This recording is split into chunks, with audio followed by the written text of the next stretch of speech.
እግዚአብሔር መልካም ነው፣ በመከራ ቀን መሸሸጊያ ነው።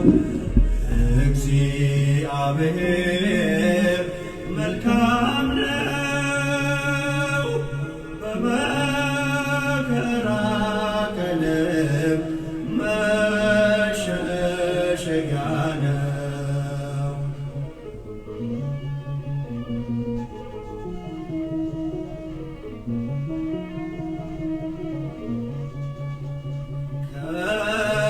ከገነት ሲሰደድ አዳም አባታችን ሞት ነግሶብን ሳለ በእኛ በሁላችን ቃል እንደገባለት ተወልዶ ሊያድነው በመከራው መሸሸጊያ ሆኖ በመከራው መሸሸጊያ ሆነው። እግዚአብሔር መልካም ነው፣ በመከራ ቀን መሸሸጊያ ነው። እግዚአብሔር መልካም ነው፣ በመከራ ቀን መሸሸጊያ ነው።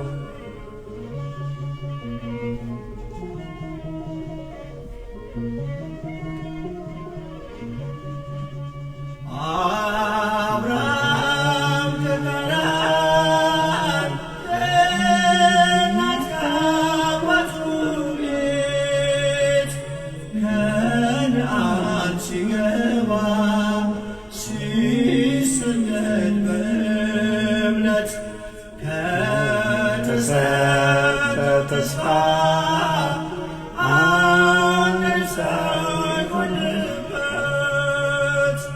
እንደ ምድር አሸዋ ዘሩን አበዛለት።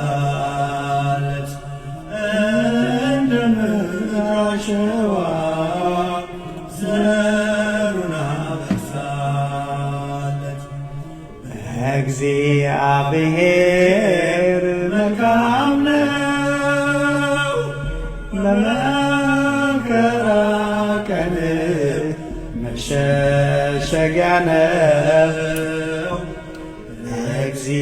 እግዚአብሔር መልካም ነው፣ በመከራ ቀን መሸሸጊያ ነው።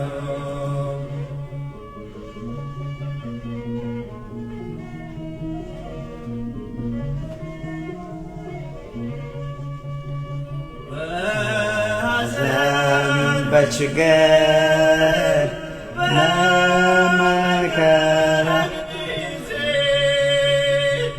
ጭንቄን የሚያርቀው የነፍሴን ትካዝ የቀደመው ባብ ሰላሜን ሲነሳኝ እግዚአብሔር መልካም ነው፣ ዋኔን አስረሳኝ። የቀደመው ባብ ሰላሜን ሲነሳኝ ክርስቶስ ኢየሱስ ሐዘኔን አስረሳኝ። እግዚአብሔር መልካም ነው፣ በመከራ ቀን መሸሸጊያ ነው። እግዚአብሔር መልካም ነው በመከራ ቀንም መሸሸጊያ ነው።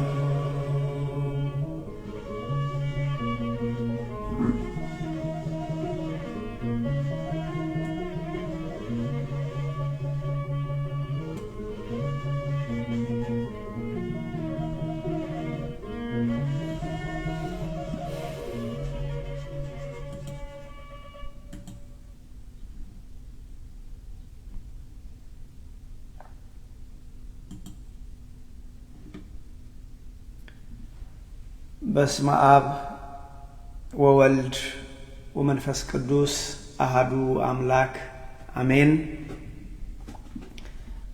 በክርስቶስ ወንድሞቼ እህቶቼ ሆናችሁ እንደምን ከረማችሁ?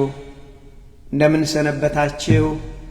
በቸርነቱ የጠበቀን የዕድሜ ደሃ ላደረገን የአባቶቻችን የቅዱሳን የነቢያት አምላክ የሐዋርያት አምላክ የጻድቃን የሰማዕታት አምላክ እኛ ፈጣሪ እኛ ጌታ ልዑል እግዚአብሔር ስለዚህ ቀን ስለዚህ ሰዓት እግዚአብሔርን እናመሰግነዋለን። ክብር ለእግዚአብሔር ይሁን። እንደምን ከረማችሁ? እንደምን ሰነበታችሁ? የአባቶቻችን አምላክ እግዚአብሔር ስሙ ከአጽናፍ እስከ አጽናፍ የከበረ የተመሰገነ ይሁን። በዝማሬ ያገለገለን ወንድማችንን ቴዲን እግዚአብሔር አምላክ ጸጋውን አብዝቶ አብዝቶ ይስጠው ብለን እንጸልያለን። አዎ እግዚአብሔር መልካም ነው ወንድሞቼ፣ እግዚአብሔር መልካም ነው። በዝማሬው ምን አለ? እግዚአብሔር መልካም ነው፣ በመከራ ጊዜ መሸሸጊያ ነው አለ። የሚደንቅ ነው። እግዚአብሔር መልካም ነው፣ በመከራ ጊዜ መሸሸጊያ ነው። ከገነት ሲሰደድ አዳም አባታችን ሞት ነክሶብን ሳለ በእኛ በሁላችን ቃል እንደተገባለት ተወልዶ ሊያድነው በመከራ ጊዜ መሸሸጊያ ሆነው፣ በፈተና ጊዜ መሸሸጊያ ሆነው፣ መደበቂያ ሆነው እግዚአብሔር መልካም ነው አለ በዝማሬ። የሚደንቅ ነው። አዎ ይህም ብቻ አይደለም ያለ ወንድሞቼ፣ ቀጠለና በሐዘን በችግር በመከራ ጊዜ ጭንቄን የሚያርቅ የነፍሴን ትካዜ የቀደመው እባብ ሰላሜን ሲነሳኝ እግዚአብሔር መልካም ነው ሐዘኔን አስረሳኝ አለ። አዎ እግዚአብሔር መልካም ነው ወንድሞቼ። የሚደንቅ ነው የመልእክቱ፣ መቼም የሚደንቅ ነው።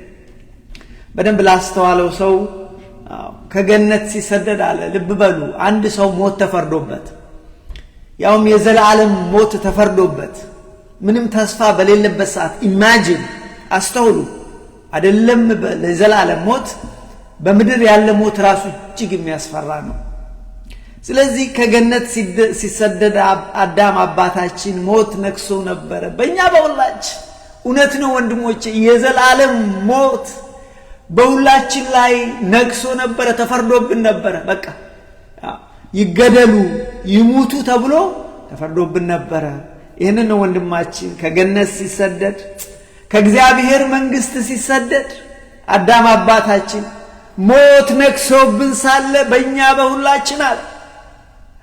አዎ ቃል እንደገባልን ግን እግዚአብሔር ከመልካምነቱ እግዚአብሔር ከትልቅ ፍቅሩ የተነሳ ቃል ገባልን ሊያድነን፣ የዘላለምን መንግሥት እንደገና ሊሰጠን፣ ከሞት ሊታደገን አለ። ስለዚህ ምን አለ? ቃል እንደገባለት ተወልዶ ሊያድነው በመከራ ጊዜ በፈተና ጊዜ መሸሸጊያ ሆነው። እንዴት የሚደንቅ መዝሙር ነው ወንድሞቼ። ስለዚህ ዝማሬ እግዚአብሔር የተመሰገነ ይሁን። እግዚአብሔር ቢረዳን ዛሬ ከዚህ ጋር የተያያዘ ትምህርት እንማራለን። በተለይ ወገኖቼ ሞት ተፈርዶብን የነበርን ሰዎች፣ የዘላለምን ሕይወት አተን የነበርን ሰዎች እንዴት የዘላለምን ሕይወት እንደምናገኝ ወይም እንዳገኘን ዛሬ እግዚአብሔር ያስተምረናል። የአባቶቻችን አምላክ እግዚአብሔር በመካከላችን ይሁን። ወንድሞቼ እግዚአብሔር በዚህ ተገኝቶ ምድራዊ ያልሆነ ሰማያዊ ሐሳብ የኔን የሰውን ሳይሆን የራሱን የእግዚአብሔርን እኔ ባሪያውን እኔ ልጁን ተጠቅሞ ለኔና ለናንተ እንዲያስተምረን የእግዚአብሔር ቅዱስ ፈቃድ ይሆንልን። የዛሬው የትምህርታችን ርዕስ ወንድሞቼ የእግዚአብሔርን መንግሥት እንዴት እንወርሳለን፣ የዘላለምን ሕይወት እንዴት እናገኛለን። ወንድሞቼ ቬሪ ኢምፖርታንት፣ በጣም አስፈላጊ ትምህርት ነው። ልድገምላችሁ ርዕሳችን የዛሬው የትምህርታችን ርዕስ የእግዚአብሔርን መንግስት እንዴት ነው የምንወርሰው? የዘላለምን ሕይወት እንዴት ነው የምናገኘው? ይሄ የሚደንቅ ጥያቄ ነው፣ የሚደንቅ ትምህርት ነው። እንዲህ ምላችሁ ለመሰላችሁ በግሌ እንደው ሰዎችን መምከር ቢኖርብኝ በሕይወት ዘመኔ ካለኝ ልምድ ካለኝ እድሜ ሰዎች ይሄን ምድር ከመልቀቃቸው በፊት አንድ እርግጠኛ መሆን ያለባቸው አንድና አንድ ነገር ምንድነው ብላችሁ ብትጠይቁኝ ይሄንን ዕውቀት መያዝ፣ የእግዚአብሔርን መንግስት እንዴት እንደምንወርስ፣ የዘላለምን ሕይወት እንዴት እንደምናገኝ እርግጠኛ መሆን ወገኖቼ ከዕውቀት ሁሉ የላቀ ዕውቀት ነው። እኔ ሰውን በመክርችን ነው። ስለዚህ እግዚአብሔር ዛሬ የሚያስተምረን የእግዚአብሔር መንግስት እኛ ሰዎች የእግዚአብሔር መንግስት እንዴት እንወርሳለን፣ የዘላለምን ሕይወት እንዴት እናገኛለን። ይህን ጥያቄ ሰዎች ጠይቀው ምላሽ አግኝተው እርግጠኛ ሆነው ወገኖቼ ከዚህ ምድር መልቀቅ አለባቸው። ባይሆን ግን ሐዘን አለ፣ ሐዘኑ ግን ጊዜያዊ አይደለም።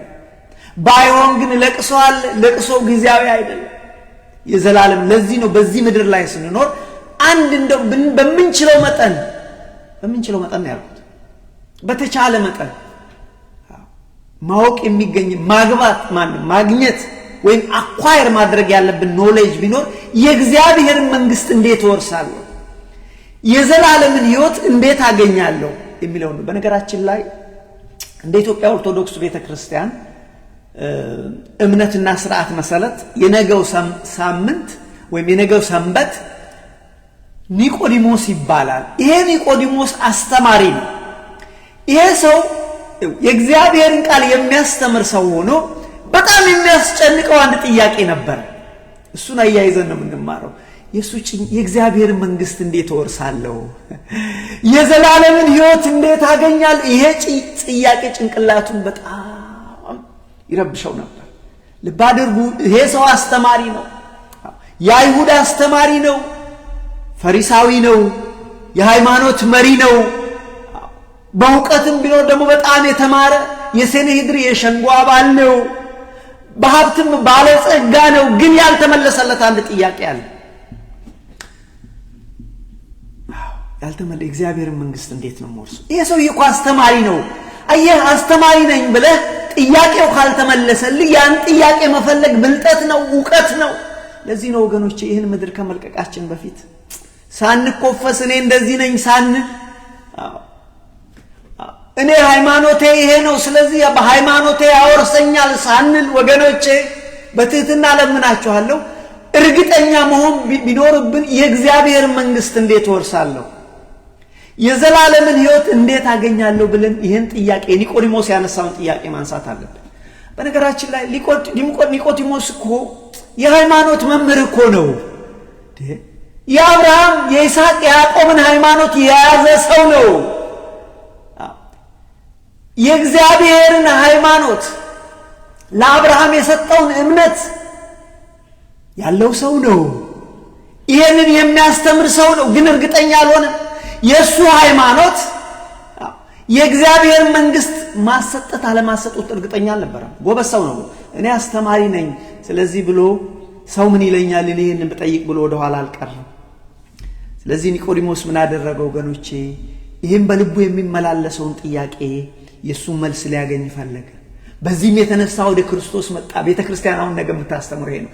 ኒቆዲሞስ ብላ የምታስተምረው በተለይ የእግዚአብሔርን መንግስት እኛም ራሳችን እንድንፈልግ ስለ እግዚአብሔር መንግስት ማወቅ እንዳለብን ነው ቤተክርስቲያን ነገ የምታስተምረው። ሌላ ትምህርት የላትም። ስለዚህ ወገኖቼ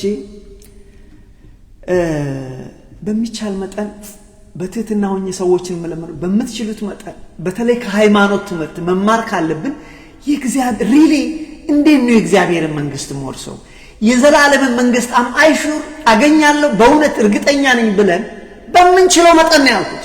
ከምትችለው በላይ አይደለም ያልኩት።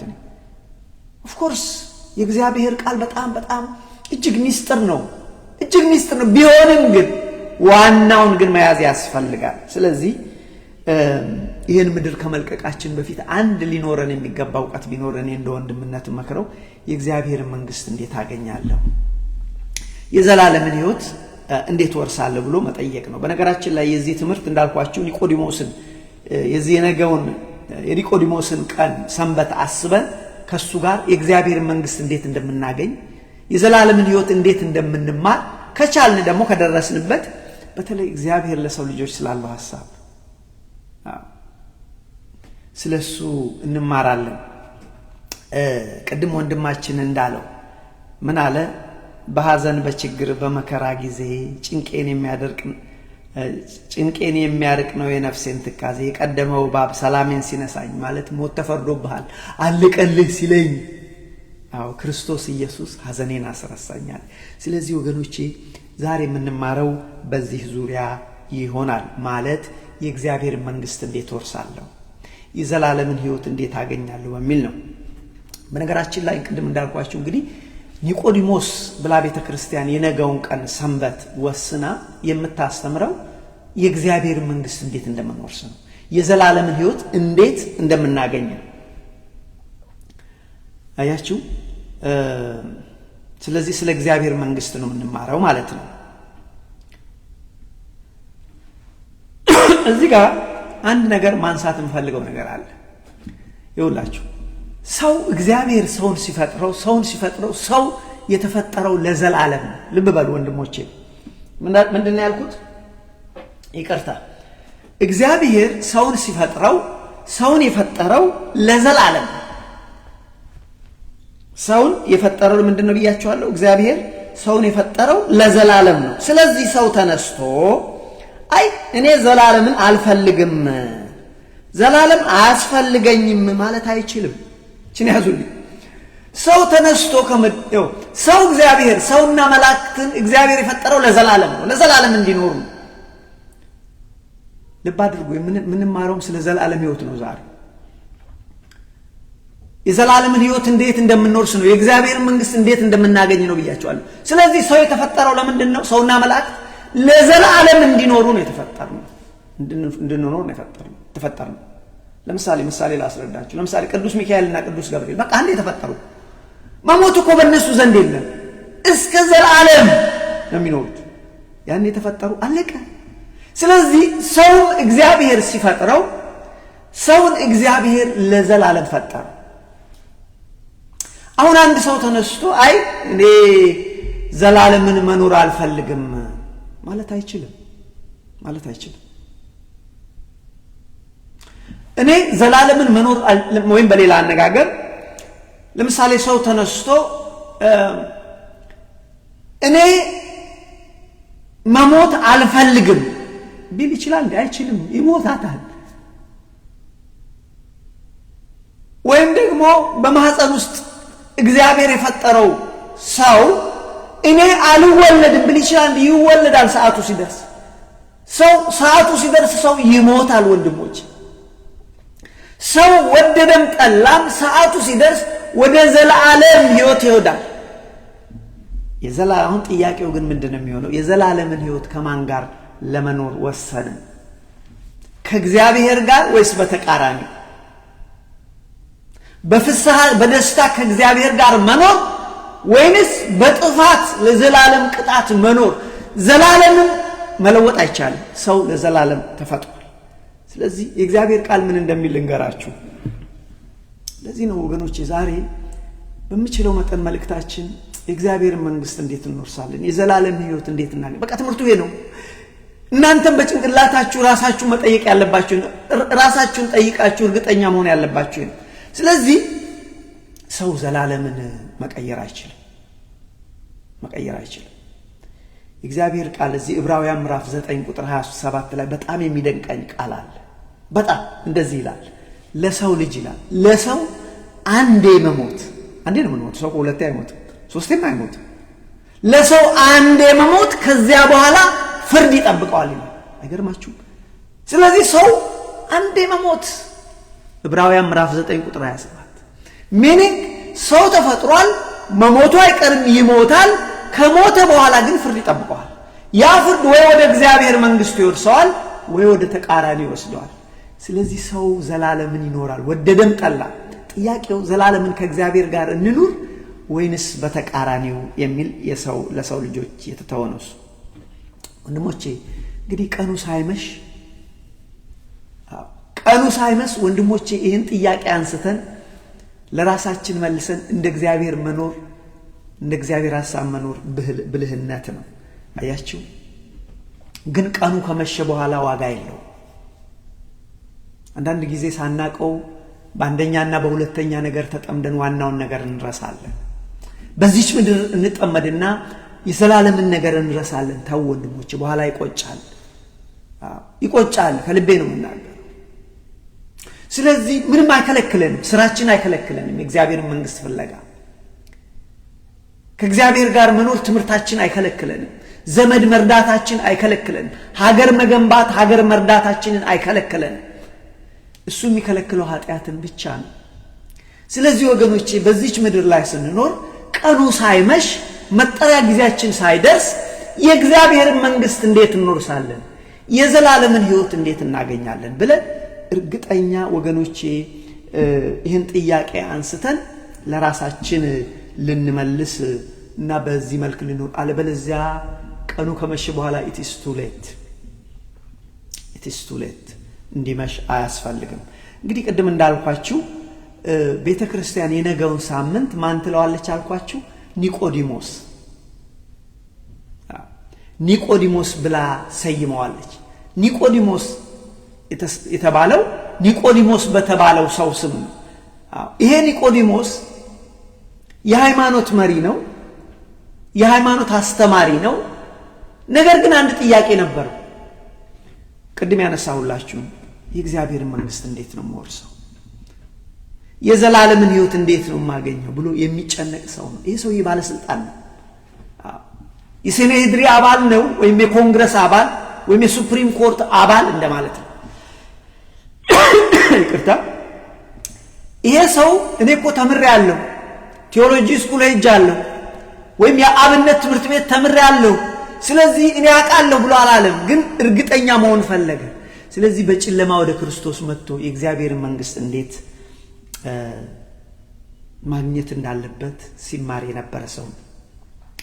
ይህ ሰው ወገኖቼ አስተማሪ ብቻ አልነበረም፣ የሃይማኖት መሪም ነው፣ ባለስልጣን ነው።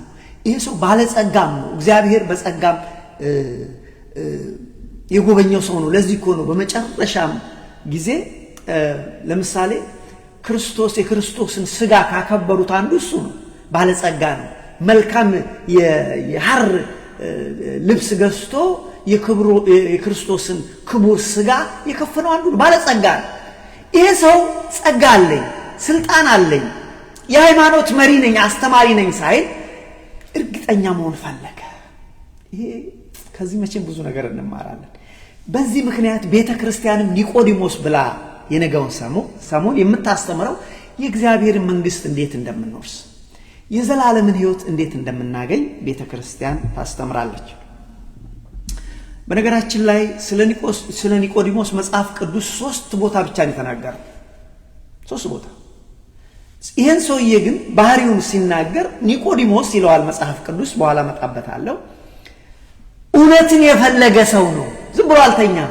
የእግዚአብሔር መንግስት እንዴት እንደሚያገኝ ሃይማኖቴ ይበቃኛል አላለም። ምክንያቱም መክሰር አለ ወገኖቼ።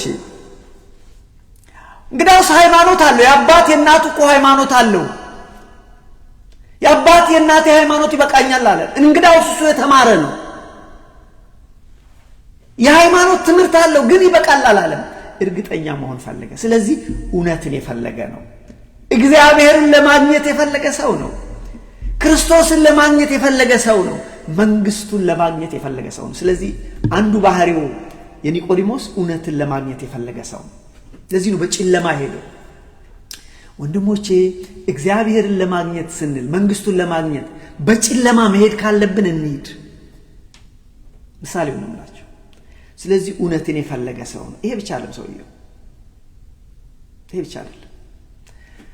ኒቆዲሞስ ወንድሞቼ እውነትን የፈለገ ብቻ ሳይሆን እውነትን የመሰከረ ሰው፣ ያገኘውን እውነት በሰዓቱ በእውነተኛው ሰዓት የመሰከረ ሰው፣ ሰው ሁሉ በሚሸሽበት ራሱ የክርስቶስ ተከታዮች የተባሉ በሸሹበት ሰዓት ቆሞ እውነትን ግን እውነት ይሄ ነው፣ እግዚአብሔር እውነት ነው፣ ክርስቶስ እውነት ነው ብሎ የመሰከረ ሰው። እኛ እኮ የሃይማኖት መሪዎች ነን። የሃይማኖት መሪዎች ስንሆን በውሸት እውነትና ግራ ቀኙን ሳንመለከት ልንፈርድ አይገባም ያለ ሰው ነው። በዮሐንስ ምዕራፍ 7 ላይ ታገኙታላችሁ። ይሄን ብቻ አይደለም። ኒቆዲሞስ እውነትን የኖረ ሰው ነው። እንዳልኳችሁ እውነትን የፈለገ፣ እውነትን በሰዓቱ የመሰከረ፣ እውነትን የኖረ በህይወቱ የኖረ ሰው ምን ማለት ነው? ለምሳሌ ኢየሱስ ክርስቶስ በመስቀል ላይ በነበረ ሰዓት ሐዋርያት እንኳን ሲሸሹት ሁሉም ሸሹት። ይሄ ሰው ግን ሃይማኖት መሪነቱ ሳያግደው፣ ባለስልጣንነቱ ሳያግደው፣ ህዝቡን ሳይፈራ ወገኖቼ ቀራንዮ ላይ የተገኘ ብቸኛው ሰው ነው። ወስዶ የክርስቶስን ስጋ ያከበረ ሰው ነው። ስለዚህ መጽሐፍ ቅዱስ ስለሱ ሲናገር ኒቆዲሞስ እውነትን የፈለገ፣ እውነትን በሰዓቱ የመሰከረ፣ በእውነትን የኖረ ሰው ነው ይላል። ለምሳሌ በኋላ አነበዋለሁ። ዮሐንስ ምዕራፍ 3 ላይ ብትሄዱ ዮሐንስ ወንጌል ምዕራፍ 3 ከቁጥር 1 እስከ 21 እንዴት አድርጎ እውነትን እንደፈለገ ቅድም እንዳልኳችሁ እሱ የሃይማኖት መሪ ነው። ግን የእሱ ሃይማኖት አልመለሰለትም። እሱ ራሱ አስተማሪ ነው፣ ግን አልገባውም። ዛሬም እንደዚህ ነው ወገኖች። ብዙዎቻችን አስተማሪዎች ስንሆን የእግዚአብሔር ሐሳብ አልገባንም። እግዚአብሔር ይርዳል። እግዚአብሔር ይርዳል። ዛሬ ይሄ በደንብ ይታያል። አይኑን ለከፈተ ሰው ብዙ ሺህ አስተማሪዎች አለ። በመሰረቱ አስተማሪ፣ እውነተኛ አስተማሪ እግዚአብሔር ብቻ ነው። እኛ ሁላችን ተማሪዎች ነን። ግን ይሄ ሰው አስተማሪ ነኝ ብሎ አልተኮፈሰም። ልክ ዛሬ ብዙዎቻችን እኔ አስተማሪ ነኝ ብለን እንደማንማር አይደለም። ስለዚህ ዮሐንስ 3 ላይ ሄዶ ሌሊት ላይ ቀን ችግር አለ። ስለዚህ ቀን ስራም አለው ችግርም አለው በቀን ቢማር፣ በዚህ ላይ ደግሞ ስራም አለው። በሌሊት እየተደበቀ ያውን ተደብቆ ኢየሱስ ክርስቶስ ጋር እየመጣ የእግዚአብሔርን መንግስት እንዴት ወርሳለሁ ብሎ ይማር ነበር፣ ይጠይቅ ነበር፣ ይማር ነበር፣ ጥያቄ ይጠይቅ ነበር፣ ይመራመር ነበር። ስለዚህ እንመጣበታለን ታሪኩ። ሁለተኛ ቅድም እንዳልኳችሁ በሰዓቱ ደግሞ ይህንን የተማረውን ያመነውን ነገር የመሰከረ። ለምሳሌ በአይሁድ ምክር ቤት ወይም በሴኔድሪ እነሱ ኢየሱስ ክርስቶስን ሳይጠይቁት በቅንዓት ተነሳስተው ውሸተኛ ምስክሮችን ጠርተው ሲፈርዱበት ወንድሞቼ ነው ያሉት። አባል ነው፣ ልክ እንደ ኮንግረስ አባል ወይም እንደ ሱፕሪም ኮርት አባል ነው። ህጋችን እንደዛ አይደለም። አያችሁ፣ ቅድም እውነትን ፈለገ፣ አሁን ደግሞ እውነትን መሰከረ ነው አለ። እጁን አወጣ። እሱ ብቻ እጁን አወጣ ነው። እኛ የሃይማኖት መሪዎች ነን፣ እኛ የእግዚአብሔር ሰዎች ነን። ስለዚህ ግራ ቀኙን የሱንም ታሪክ ሳንሰማ ልንፈርድ አይገባም ማለት ዮሐንስ 7 ቁጥር 50 ላይ እንደዚህ ይላል። ከነሱ አንዱ በሌሊት ቀድሞ ወደ እርሱ መጥቶ የነበረው፣ በሌሊት እየሄደ ይማር የነበረው እንደዚህ አለ። ህጋችን አስቀድሞ ከእርሱ ሳይሰማ ምን እንዳደረገ ሳያውቅ በሰው ይፈርዳልን? ልክ አይደለንም አላቸው። ይሄ ነው ወንድሞቼ የሃይማኖት መሪ ማለት፣ ይሄ ነው የእግዚአብሔር ሰው ማለት። ብቻውን 99 ሰዎች ለመፍረድ ክርስቶስ ላይ ይሙት ብለው ሲፈርዱ፣ እሱ ግን ነው ከሱ ሳንሰማ ልክ አይደለም፣ እግዚአብሔር አይወደውም ማለት። አያችሁ፣ ይሄ ልክ አይደለም፣ በእኛ ላይ ያስፈርዳል እንዲህ አይነት ሰው። ስለዚህ መጀመሪያ እውነትን የፈለገ፣ ቀጥሎስ ምን ያደረገ? እውነትን በሰዓቱ የመሰከረ። ይሄ ብቻ አይደለም ወንድሞች፣ ቅድም እንዳልኳችሁ ኒቆዲሞስ በሰዓቱ ደግሞ እውነትን የኖረ ሰው ነው፣ ራሱ የኖረበት ነው። ቅድም አልኳችሁ ሐዋርያት እንኳን 3 ዓመት ከክርስቶስ ጋር የተማሩ ወገኖቼ በመከራው ሰዓት ጥለውት ነው የጠፉት። በቀራንዮ ላይ አልነበሩም፣ ከመስቀሉ ስር አልነበሩም። እሱ ግን መጣ፣ ኖረው የተማረውን የመሰከረውን ህይወት ኖረው። ወንድሞቼ ይሄ ሰው የሚደንቅ ሰው ነው፣ የሚደንቅ ሰው ነው። ኒቆዲሞስ እንዲህ አይነት ሰው ነው። ስለዚህ ባህሪው ምን አይነት ሰው ነው ብለን ብንል ሶስት ቦታ ነው የምናየው። ቀደም እንዳልኳቸው በነገራችን ላይ እውነትን የኖረ ሰው ለመሆኑ ደግሞ ዮሐንስ 19ን ማየት ትችላላችሁ። ዮሐንስ 19 ቁጥር 39 እንደዚህ ይላል። ደግሞም ይላል። ይሄኛውም እንደዛው ልክ እንደቀደሙ ደግሞ አስቀድሞ በሌሊት ወደ ኢየሱስ መጥቶ የነበረው ኒቆዲሞስ በሌሊት ነበር እውነትን ሲፈልግ የነበረው። በሌሊት ነው እግዚአብሔርን ሲፈልግ የነበረው። በሌሊት ነው የእግዚአብሔርን መንግስት እንዴት ወርሳለሁ። አያችሁ፣ እኔ የሃይማኖት አስተማሪ ነኝ፣ እኔ ቄስ ነኝ፣ እኔ ጳጳስ ነኝ፣ እኔ ሊቀ ሊቃውንት ነኝ ሳይል እግዚአብሔርን ፈልጋለሁ ብሎ ይገርማችኋል። ክብሩ፣ ሀብቱ፣ ዕውቀቱ ሳያግደው በሌሊት መጥቶ ይማር ነበር። ይሄም በሌሊት መማሩ እውነትን መያዙ አንደኛ በእውነት እንዲቆም አደረገው፣ እውነትን እንዲመሰክር አደረገው፣ እውነትን እንዲኖር አደረገው። እንደዚህ ይላል ዮሐንስ 19 ቁጥር 39 ላይ ደግሞ አስቀድሞ በሌሊት ወደ ኢየሱስ መጥቶ የነበረው ኒቆዲሞስ ከመስቀል ላይ እንዴት እንዳወረደው ሰው እንኳን በሚሸሻችሁ ሰዓት፣ ምክንያቱም ከኢየሱስ ክርስቶስ ጋር የተገኘ ሰው ህዝቡን ቀጥቅጦ እንደ እባብ ይገለዋል፣ ካህናቱም ሰው ሁሉ ይገለው ነበር፣ ግን አልፈራም። አንዴ ይሄ እኮ ነው እውነትን እግዚአብሔርን ካገኘን በኋላ አንፈራም ወንድሞች። ኒቆዲሞስ 100 ንጥር የሚያህል የከርቤና የእሬት ቅልቅል ይዞ መጣ። የኢየሱስንም ስጋ ወሰደው። እንደ አይሁድ አገናነዝ ልማድ ከሽቱ ጋር በተልባ እግር ልብስ ከፈኑት። በተሰቀለበትም ስፍራ አትክልት ነበረ፣ በአትክልቱም ማንም ገና ያልተቀበረበት አዲስ መቃብር ነበረ። ስለዚህም መቃብሩ ቅርብ ነበረና በዚያ ወስደው አኖሩት ይላል። ይሄ ሰው እንደዚህ ነው።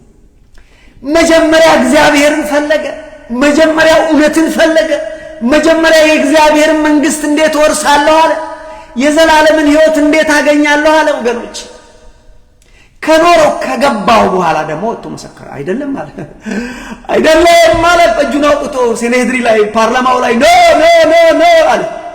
እግዚአብሔር አይወደውም በውሸት ስንመሰክር። እሱን አምጥተን መርምረነው አሉ፣ ግን ድምፅ ብልጫ አለ። አይኔ ጌታ ይሄ ብቻ አይደለም። በዚህም ሲሸነፍ በመጨረሻም ሰዎች ሐዋርያት እንኳን ሲሸሹት፣ ሰው ሁሉ ክርስቶስን ሲሸሸው መጥቶ የተገኘው እውነተኛ ሰው ነው። ለዚህ ነው እንግዲህ ቤተ ክርስቲያን የነገውን ሳምንት ኒቆዲሞስ ብላ ወስና ሰይማ የምታስተምረው የእግዚአብሔርን መንግስት እንዴት እናገኛለን፣ የዘላለምን ሕይወት እንዴት እንወርሳለን፣ ይሄንን ታስተምራለች። ስለዚህ ወገኖቼ ቅድም እንዳልኳችሁ ወደ ታሪኩ መለስ ለማለት ያህል የዚህ ሰውዬ ጭንቀት ምን ነበር ብያችኋል? ሌሊት የሚመጣው እግዚአብሔርን መንግስት እንዴት ወርሳለሁ፣ የዘላለምን ሕይወት እንዴት አገኛለሁ። you have to understand this እንጂ የአባቴ እናቴ ሃይማኖት አላለም። የአባትና የእናት ሃይማኖት ማለት መጥፎ ነው እያልኩ አይደለም። መቼም ትውልዱ የጠፋ ትውልድ ስለሆነ ነገር መመንዘር ነው አላለም። እንግዳውስ መልካም ሃይማኖት ነው በዘመኑ የያዘው፣ ግን በቂ አልነበረም። የአብርሃምን እምነት ነው ያዘው፣ የአብርሃምን ሃይማኖት ነው ያዘው፣ የብሉይ ኪዳንን ሃይማኖት ነው ያዘው። ብሉይ ኪዳን ያለ አዲስ ኪዳን ዋጋ የለውም። ስለዚህ እሱ የሚያስተምረው ሃይማኖት ከቤተሰቦቹ የወሰደው ሃይማኖት በቂ ስላልሆነ ነገረ ድህነትን ስላላስተማረው እንዴት የእግዚአብሔር መንግስት እንደሚወርስ እንዴት የዘላለም ሕይወት እንደሚያገኝ እርግጠኛ ስላልሆነ ሃይማኖቱን ፕራክቲስ እያደረገ ሌሊት መጥቶ ግን ተማረ። ከተማረ በኋላ ግን አገኘው፣ እውነትን አወቀ። ራሱ ኢየሱስ ክርስቶስ አለው መጣ። ያችሁ መጥቶ ምንድነው ያለው? መምህር ሆይ አንተ ከእግዚአብሔር ዘንድ ተልከህ እንደመጣህ እናውቃለን አለው። አንተ መምህር ነህ አለው። ኢየሱስ ክርስቶስ አዎ ነኝ ወይም አይደለሁም አላለውም። ወደ ነጥቡ ነው ሄደው ኢየሱስ ክርስቶስ ልቡን አያሳየው። ይሄ ሰውዬ እግዚአብሔር መንግስት ጥያቄ አለ። ስማ እውነት እልሃለሁ ዳግም ካልተወለድክ የእግዚአብሔር መንግስት አታይም አለው። የኒቆዲሞስ ጥያቄ ምን እንደሆነ ያውቅ ነበረ ክርስቶስ። ስለዚህ ምን አለው? አዎ እንጂ ሃይማኖቱ ይበቃል አላለውም። ክርስቶስም ቢሆን ወንድሜ ስማ አንተ የሃይማኖት መምህር ነህ አይደል? ዳግም ካልተወለድክ ዳግም እንዴት አድርጌ እወለዳለሁ አለ። እንዴ አንተ የሃይማኖት መሪ አይደለም? how come you don't understand this? እንዴት አድርጌ ወደ እናቴ አይደለም ዳግም የምትወለደው ከውሃና ከመንፈስ ቅዱስ ነው። ስለዚህ የእግዚአብሔርን መንግስት ለመውረስ የዘላለምን ሕይወት ለማግኘት ዳግም ልትወለድ ይገባሃል አለው። ጥያቄው ተመለሰለት። Do you understand? መጣበታለሁ ዲቴል እንትኑ ላይ መጣለሁ። አያችሁ። ስለዚህ ቤተክርስቲያን የዚህ ሳምንት መልእክቷ ምንድነው? ልጆቼ የእግዚአብሔርን መንግስት እንዴት እንደምትወርሱ የዘላለምን ሕይወት እንዴት እንደምታገኙ ተማሩ፣ ወቁ። የዘላለም ሕይወት የሚገኘው በኢየሱስ ክርስቶስ ነው ብላ ታስተምራለች። እና ይሄ ሰው ወገኖቼ የሚያስጨንቀው ጥያቄ የዘላለም እና በጣም በጣም በጣም ወበሳው ነው። ሀብታለኝ ብሎ አልተው፣ ዕውቀታለኝ አላለ። እና የሱ ጥያቄ ነበር። በነገራችን ላይ ሰዎች this is a must to have knowledge ይሄን ምድር ከመልቀቃችን በፊት ልናቀው የሚገቡ ነገሮች ናቸው። እዚህ ጋር አንድ ነገር ላንሳ። ወደ ኒቆዲሞስ ታሪክ ከመምጣቴ በፊት ቤተክርስቲያን የምታስተምሩን አንድ ነገር ልንገራችሁ። በጣም ወሳኝ ዕውቀት ነው። የእግዚአብሔር መንግስት እንዴት እንወርሳለን፣ የዘላለም ሕይወት እንዳገኛለን የሚለውን ቤተክርስቲያን 3 ፒላሮች ወይም 3 ምሰሶች አለ ትላለች። ሰው የእግዚአብሔርን መንግስት እንዲወርስ፣ ሰው የዘላለምን ሕይወት እንዲያገኝ ቤተክርስቲያን ምን ትላለች? ሰው 3 ነገሮችን አተ ሚኒመም ያስፈልገዋል። 3 ፒለርስ ወይም ደግሞ 3 ምሰሶች ያስፈልጋል። አንድ ቤት በምሰሶ እንደሚቆመው የእግዚአብሔርን መንግስት ሰዎች እንዲወርሱ 3 ነገሮች ያስፈልጋል ትላለች። አንደኛው የእግዚአብሔርን ጸጋ በመቀበልና በመጠበቅ። የእግዚአብሔርን ጸጋ መቀበል በጸጋው ማለት ነው። በጸጋው የእግዚአብሔር መንግስት ሰዎች ይወርሳሉ። ይሄን በደንብ አድርጋችሁ ያዙ። ምንድነው ያልኩት? በጸጋው። ይሄ ዋናው ምሰሶ ነው። ጸጋው ማለት ሰዎች ሰርተው የማያመጡት፣ ለፍተው ወጥተው ወርደው ደክመው የማያመጡት፣ ይልቁንም እግዚአብሔር ከትልቁ ፍቅሩ የተነሳ የሰው ልጆች የዘላለምን ሕይወት እንዲያገኙ የሰጠው ነው። ይሄ ትልቁና ዋናው በጸጋው በቸርነቱ ይሄን ጸጋ በመቀበል ሰዎች የእግዚአብሔርን መንግስት ይወርሳሉ። ቅዱስ ጳውሎስ ደጋግሞ ስለዚህ ጉዳይ ሲናገር ኤፌሶን ምዕራፍ 2 ቁጥር 8 ጀምሮ በጸጋው ድናችኋል ይላል። ይሄን ከመጽሐፍ ቅዱስ ልታወጣው ሲሆን ወንድም በጸጋው ድናችኋል። ጸጋ ምንድነው? መጣበታል። በጸጋው ድናችኋል። ጸጋ ምንድነው? ጸጋ ማለት ቅድም እንዳልኳችሁ ሰዎች ሰርተው የማያመጡት ነገር ግን እግዚአብሔር ከትልቁ ፍቅሩ የተነሳ ከቸርነቱ የተነሳ ከምህረቱ የተነሳ ለሰው ልጆች በነፃ የሰጠው ጸጋ ይባላል። ሰው ሊሰራው የማይችል እግዚአብሔር ብቻ የሚሰራ ሰው የማይሰራው ጸጋ ይባላል። ለምሳሌ በደንብ አድርገህ ስማኝ ወንድሜ። ለምሳሌ ኢየሱስ ክርስቶስ የኛ ጸጋችን። እግዚአብሔር ኢየሱስ ክርስቶስን ለዓለም ሰጠ። እግዚአብሔር ዓለሙን ወደደ፣ አንድ ልጁን ሰጠ ይላል አይደል ወንድሜ? ይሄ ነው ጸጋ። ማን ኢየሱስ ክርስቶስን ማን ገዛው? አይ በነፃ እግዚአብሔር ሰጠው። ኢሳይያስ ምንድነው የሚለው? ኢሳይያስ ሕፃን ተሰጥቶናል፣ ወንድ ልጅ ተሰጥቶናል አለ። ይሄ ሕፃን ልጅ አምላክ ነው፣ ጌታ ነው፣ የዘላለም አባት ነው። ስለዚህ ይሄ እግዚአብሔር በዕለተ ልደት በእናታችን በቅድስተ ቅዱሳን አማካኝነት አድርጎ ኢየሱስ ክርስቶስን ለዓለም በስጦታ ተሰጠን። ይሄ እግዚአብሔር ስጦታ፣ ይሄ ጸጋ ነው። ማን ከፈለ? ማን ሰራ ይሄንን ለማግኘት? I wish we understand this። ስለዚህ አንደኛ የኢየሱስ ክርስቶስ ለዓለም ለኛ መሰጠት፣ እንዲያድነን ለዓለም መሰጠት እግዚአብሔር ጸጋ ይባላል። ሰዎች ይህን ጸጋ በመቀበል የዘላለምን ሕይወት ያገኛሉ። ይሄ ብቻ አይደለም። እኛ ራሳችን ወንድሞቼ የእግዚአብሔር ልጆች የሆን ነው። ዳግም የተወለድነው የእግዚአብሔር ልጆች የሆን ነው በጸጋ ነው። ማን ነው በ40 ቀኑና በ80 ቀኑ ሄዶ ተጠምቆ የእግዚአብሔር ልጅ ሲሆን የከፈለ?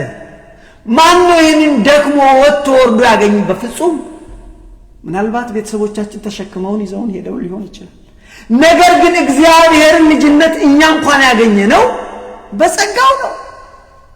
ይሄም የእግዚአብሔር ጸጋ ነው። ስለዚህ ከመንፈስ ቅዱስ ስንወለድ ቀደም እንዳለው የእግዚአብሔር መንግስት ይወርሳሉ አለው አይደል? ቀደም ኒቆዲሞስ ምንድነው ያለው?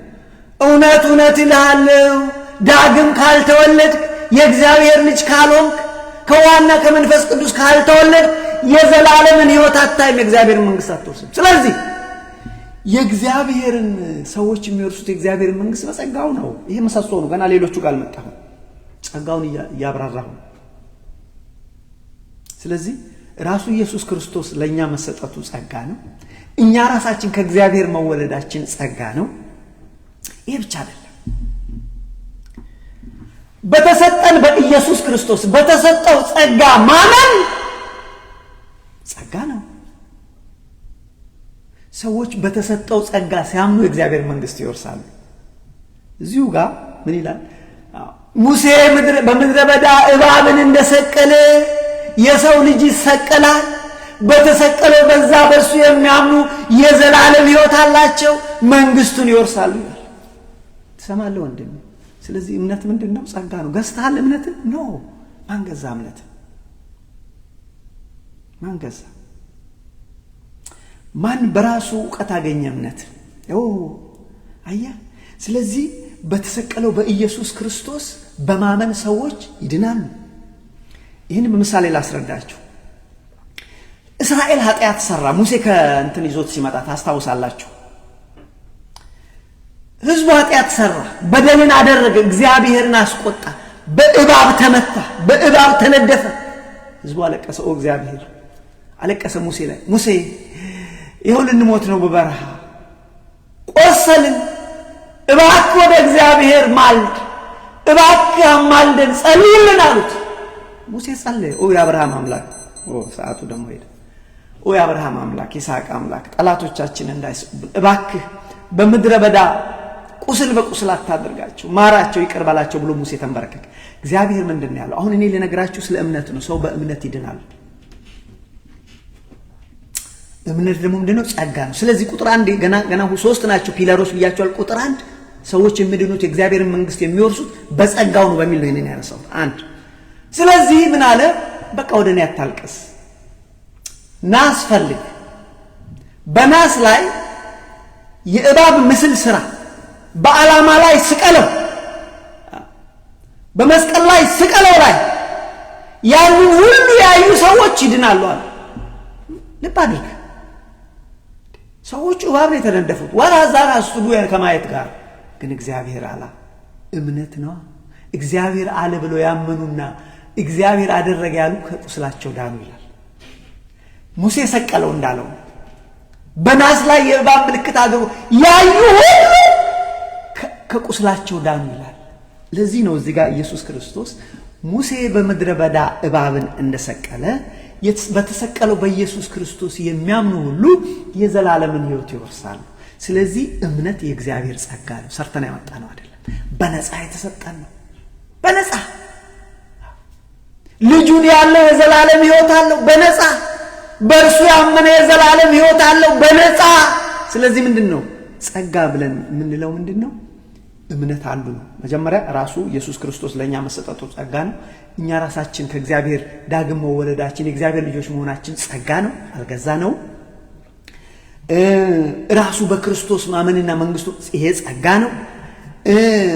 ክርስቶስ የሰጠን ስጋዬን ብሉ ደሜን ጠጡ ራሱ ስጋው ደሙ ጸጋ ነው። ስጋዬን ብሉ ደሜን ጠጡ የዘላለም ሕይወት ታገኛላችሁ። ወንድሜ ትሰማለህ? እህቴ ትሰማያለሽ? ማን ነው ስጋው ደሙን የገዛ? ማን ነው እሱን ሰርቶ ያመጣ? በነፃ ሰጠ። ምን አለ? ስጋዬን ብሉ ደሜን ጠጡ። ስጋዬን የበላ ደሜን የጠጣ የዘላለም ሕይወት አለው። ስለዚህ እዚህ ጋር ነጥቤ ምንድነው ማለት ነው? ሰዎች የእግዚአብሔር መንግስት እንዴት ይወርሳሉ? በጸጋው ይወርሳሉ፣ በእግዚአብሔር ቸርነት ይወርሳሉ። እሱ የሰጠውን ጸጋ አክብረው ተቀብለው ተጠንቅቀው ሲይዙት ይወርሳሉ። በነገራችን ላይ ይህን የተቀበሉትን ጸጋ ቢያክፋፉ ግን አይወርሱም። ጸጋውን ከተቀበልን በኋላ ልንጠብቀው ልንከባከበው ግዴታ ነው። ለዚህ ነው ቅዱስ ጳውሎስ እንግዲህ ከቅዱስ ጳውሎስ እንበልጣለን እንዴ? ምንድነው ያለው ቅዱስ ጳውሎስ? ቅዱስ ጳውሎስ መምህር ነው።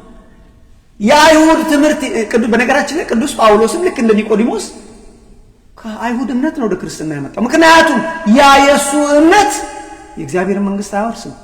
ያ ቅዱስ ጳውሎስ የአባቶቹ ሃይማኖት የእናቶቹ ሃይማኖት መንግስት እግዚአብሔር አያወርስም። ለዚህ ነው። ስለዚህ ምን አለ ቅዱስ ጳውሎስ እኮ ክርስቶስ እግዚአብሔርን ጸጋ ከተቀበለ በኋላ በክርስቶስ ካመነ በኋላ ጸጋውን ከተቀበለ በኋላ ጸጋውን ተቀብያለሁ ብሎ እኮ ቁጭ አላለ። የሚቀጥሉ አሉ ሁለት ነገሮች የሚያስፈልጉ ምን አለ። ለዚህ እኮ ቅዱስ ጳውሎስ እኔ ለሌሎች ከሰበኩ በኋላ የተጣልኩ እንዳልሆን ጸጋውን ከተቀበልኩ በኋላ የእግዚአብሔር ልጅ ከሆንኩ በኋላ የተጣልኩ እንዳልሆን ስጋዬን እጎስመዋለሁ፣ እቆነጥጠዋለሁ። ስለዚህ ጸጋውን ከተቀበልን በኋላ ደግሞ የሚያስፈልጉ ነገሮች አሉ። የእግዚአብሔርን ሕግ መጠበቅ ያስፈልጋል። ጸጋውን በስርዓቱ መሄድ ያስፈልጋል። ትእዛዙን መጠበቅ ያስፈልጋል የእግዚአብሔር እንጂ ጸጋውን ተቀብያለሁ በቃ ኖ ጸጋውን ትቀበላለህ። ከዛም በኋላ ትእዛዙን ትጠብቃለህ። ይሄ ብቻ አይደለም፣ ምግባርና ሃይማኖት ታደርጋለህ።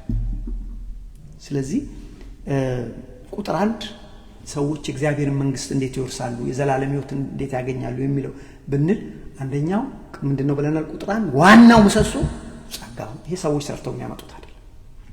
ሁለተኛው የእግዚአብሔርን ትእዛዝ ሰዎች ጠብቁ የዘላለምን ሕይወት ያገኛሉ። በምሳሌ ላስረዳችሁ። ይሄንን ማርቆስ 10 ቁጥር 11፣ ማቴዎስ 19 ቁጥር 16፣ ሉቃስ 18 ቁጥር 18 ሄዳችሁ ተመልከቱ። ለምሳሌ አንድ ፈሪሳዊ መጥቶ ጠየቀ። ይሄንም ነግራችሁ ጸጋውን ከተቀበልን በኋላ የእግዚአብሔርን ሕግ መጠበቅ ግዴታ ነው። ጸጋውን ተቀብያለሁ እኔ ድኛለሁ፣ ስለዚህ እንደፈለክ ሆናለሁ። ኖ አትሆንም እንደፈለክ። that's not how it is። ሱማ ቅዱስ ጳውሎስ እኮ ነገርኩ ለሌሎች ከሰበኩ በኋላ ሲሰብክ እኮ አምኗል እምነትን ከተቀበለ በኋላ። ከዛም በኋላ ግን ራሴን እቆጣጠራለሁ፣ በትእዛዙ በሕጉ በስርዓቱ ሄዳለሁ፣ አለበለዚያ መጣላለሁ አለ። ስለዚህ አንድ ፈሪሳዊ መጣና ክርስቶስን ጥያቄ ጠየቀው። የዘላለምን ሕይወት እንድወርስ ምን ላድርጋለሁ? ሂድ ማርቆስ 10ን ተመልከተ ቁጥር 17 ጀምሮ። ሂድ ማቴዎስ 19ን ተመልከተ ቁጥር 16። ሂድ ሉቃስ 18 ምንድነው ያለው ኢየሱስ ክርስቶስ? አይ ጸጋውን ከተቀበልክ በቃ just it's okay that's okay አላለውም። ምንድነው ያለው? የእግዚአብሔር መንግስት እንዴት ልውርስ ሲለው ትእዛዛትን ጠብቅ። የትኞቹን አለ ሰውየው?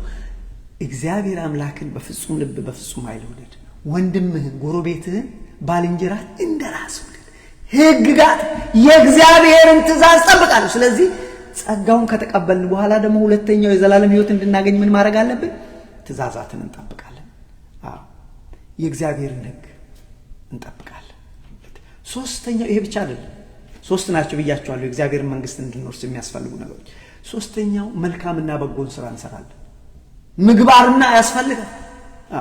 ይሄንን ራሱ ኢየሱስ ክርስቶስ በማቴዎስ 25 ላይ እንደዚህ ነገረን እኮ እኔ እመጣለሁ ተመልሼ ፍርድ እፈርዳለሁ፣ ግን የምጠይቃችሁ በዛን ሰዓት ጸጋ ተቀብላችኋል ወይ ምናምን አይደለም ያለው። እዛ ጋር ሄድና ተመልከት። እዚህ ጋር ምንድን ነው ያላቸው? ምግባር አላችሁ ወይ? ስራብ አብልታችሁኛል ወይ? ስጠማ አጠጥታችሁኛል ወይ ብዬ ጠይቃችኋለሁ። በዛን ሰዓት ይሄንን ያላደረገ ወደ ዘላለም ፍርድ ሲገባ፣ ይሄንን ያደረገ ደግሞ ወደ ዘላለም መንግስት ይገባል። ስለዚህ ወንድሞች ሶስተኛው ምንድነው?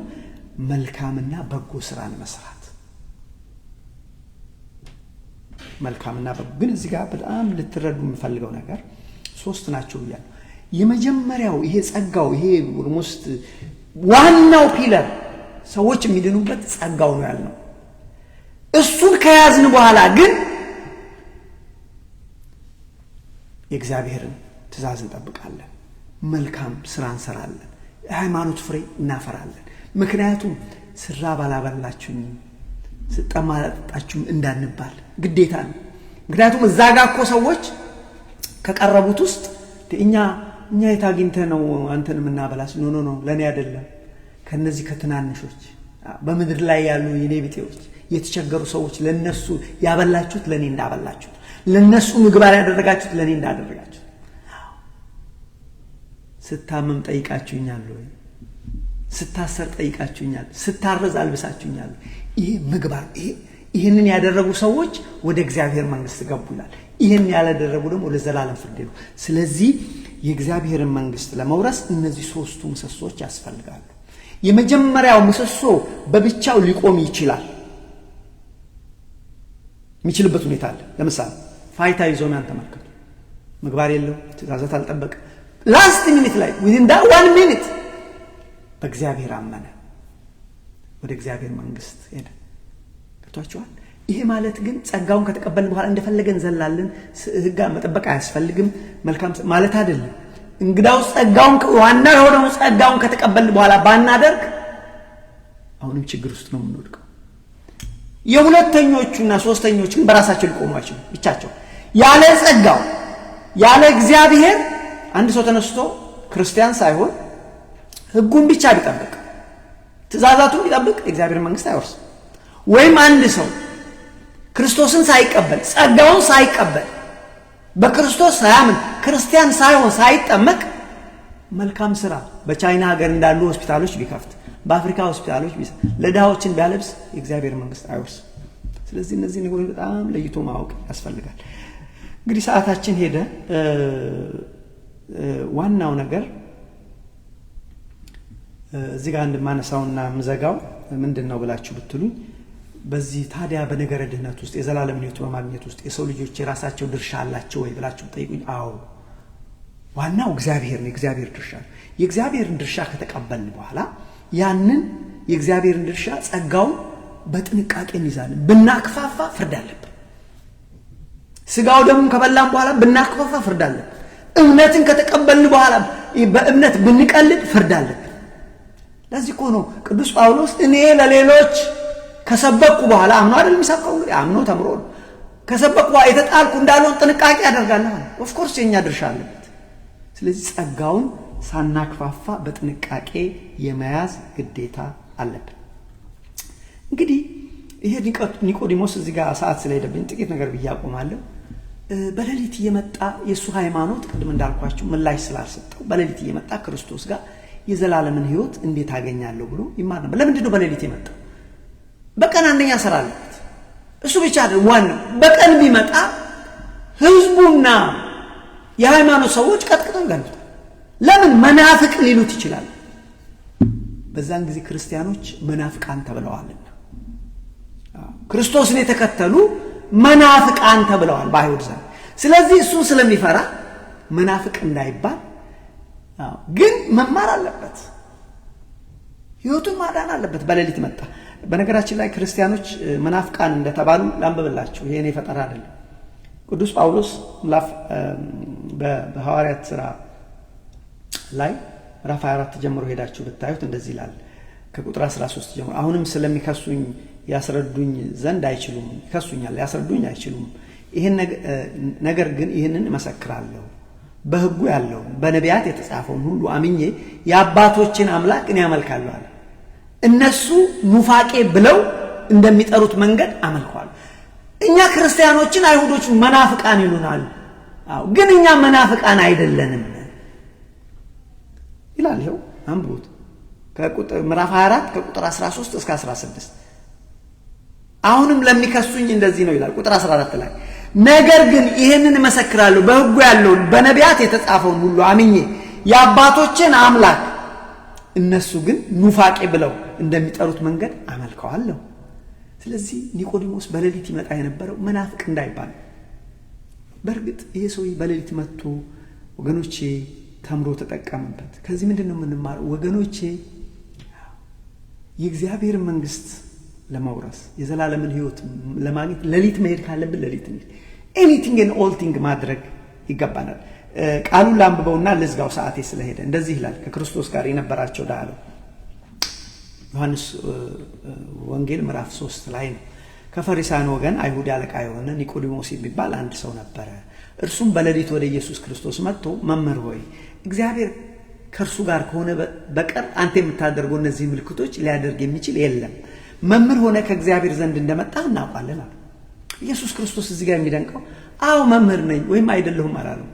ሌላ ነው የሚመልሰው ኢየሱስ ክርስቶስ። ሰውየው አልጠየቁም። ለምን? የሰውየው ልብ ያውቃል። ይሄ ሰውዬ ሃይማኖት መሪ ነው።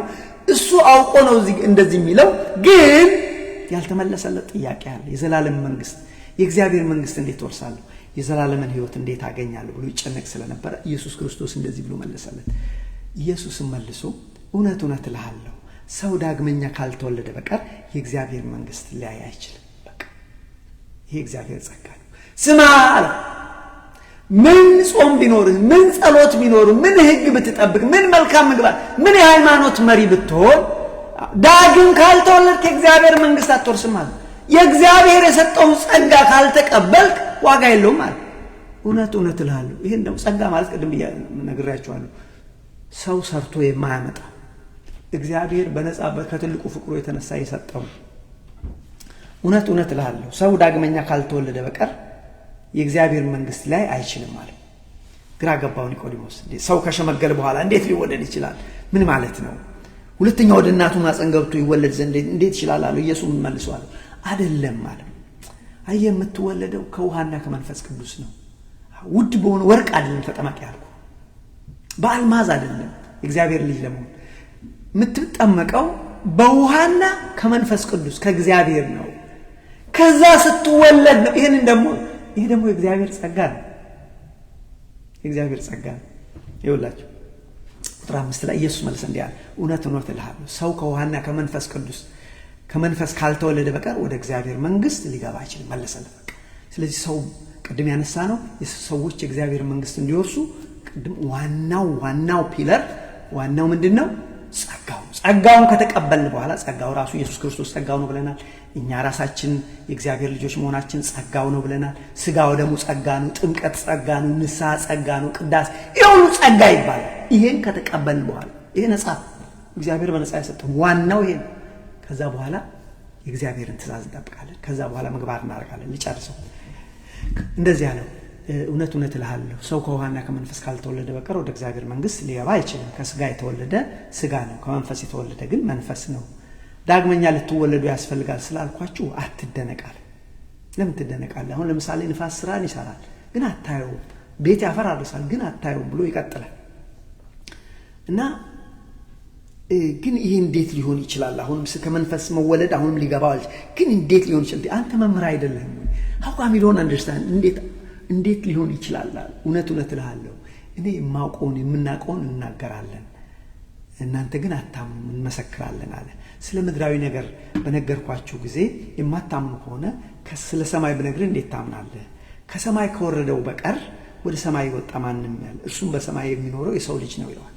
እዛው እሱ ጋር እያወራ አሁን እኔ እኮ እዚህ ጋር ካንተ ነኝ፣ በዚህ ሰዓት ደግሞ ከአብና ከመንፈስ ቅዱስ ጋር በሰማይ አለው ብዬ ብነግርህ አታምነውም። ለዚህ እኮ ከሰማይ ከወረደው በቀር ከሰማይ ወረደው ኢየሱስ ክርስቶስ ወደ ሰማይ የወጣ የለም፣ እሱም በሰማይ የሚኖረው ነው። በዚህ ሰዓት በሰማይ የሚኖረው የሰው ልጅ ነው። ይሄን ብነግርህ you don't understand that። ከዚህ ቀጠለና ሌላውን ቅድም ያልኳችሁ ልክ እንደ ጥምቀት ጸጋ ነው፣ እምነት ጸጋ ነው አልኳችሁ። ከዛ በኋላ ስለ እምነት ነገረው።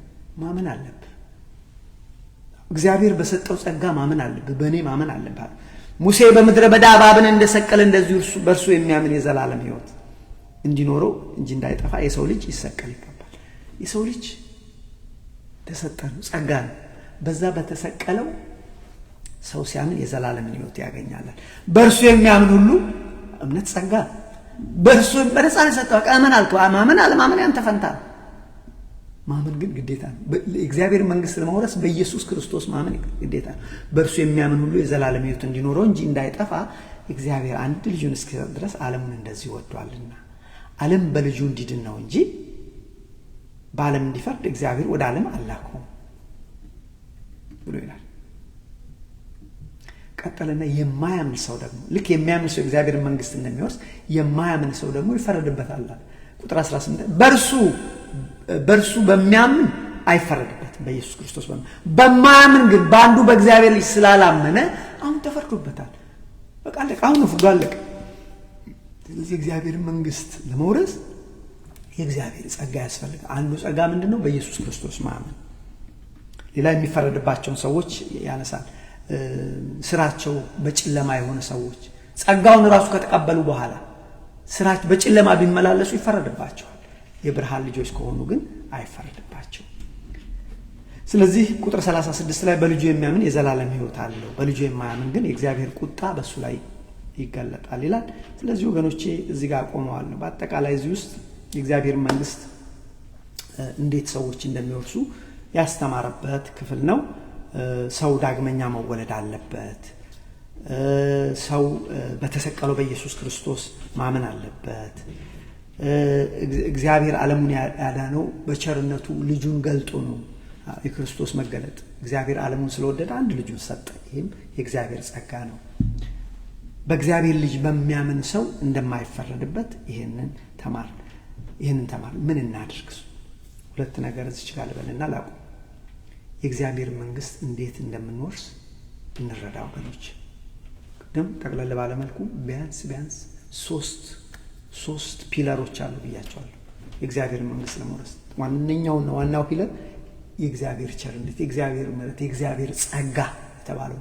ከዛ ቀጥሎ የእግዚአብሔርን ትእዛዝ መጠበቅ፣ ከዛ ምግባርና ሃይማኖት ማድረግና መልካም ስራ መስራት ነው ብለናል። ስለዚህ የእግዚአብሔርን ሐሳብ እንረዳ፣ በተረዳነው እውነት እንኑር። ልክ እንደ ኒቆዲሞስ። ስለ ኒቆዲሞስ ስንናገር ምናል ይሄ ኒቆዲሞስ አንደኛ እውነትን የፈለገ፣ ልክ እሱ እውነት እንደፈለገ እኛም እውነትን እንፈልግ። የፈለገውን እውነት ደግሞ መሰከረ። እኛም እንደሱ የተማርነውን እንመስክር። መመስከር ብቻ አይደለም፣ መናገር ማስተማር ብቻ አይደለም፣ እንኑረው። ስለዚህ ይህንን ያደረገው ኒቆዲሞስ ፈለገ፣ እውነትን አገኘ፣ መሰከረ፣ ኖረ። ይህንን ነው የተማርነው። ያስተማረን የመከረን የአባቶቻችን አምላክ እግዚአብሔር ስሙ ከአጽናፍ እስከ አጽናፍ የከበረ የተመሰገነ ይሁን። ሰላም እግዚአብሔር ይብዛላችሁ። ሰላም ሁኑ። አሜን።